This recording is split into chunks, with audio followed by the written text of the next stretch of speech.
Keluarga artis Krisdayanti dan Ashanty menyambut pernikahan Asriel Hermansyah dan Sarah Menzel. Hal ini diungkap Krisdayanti kala menjadi bintang tamu dalam program Butik Haji Igun yang dipandu oleh Ivan Gunawan Minggu, 17 Agustus 2025. Asriel sudah melamar Sarah Menzel pada Juni 2024 setelah sekian tahun menjalin hubungan asmara.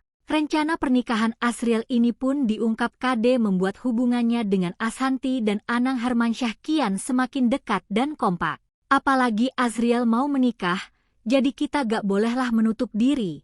Maksudnya kita diskusilah, ini kan kita mau menikahkan anak kita, papar KD. Selain itu Krisdayanti pun mengungkap kesepakatannya dengan Ashanty perihal penyambutan keluarga Sarah yang berasal dari luar negeri. Anak ini kan, Sarah, punya orang tua yang mix ya.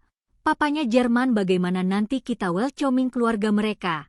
Gimana nanti kita bikin acara yang pantas buat Asriel? Ujarnya lagi. Dipaparkan Krisdayanti, putra keduanya itu akan menikah pada tahun 2026 mendatang diprediksi setelah Lebaran.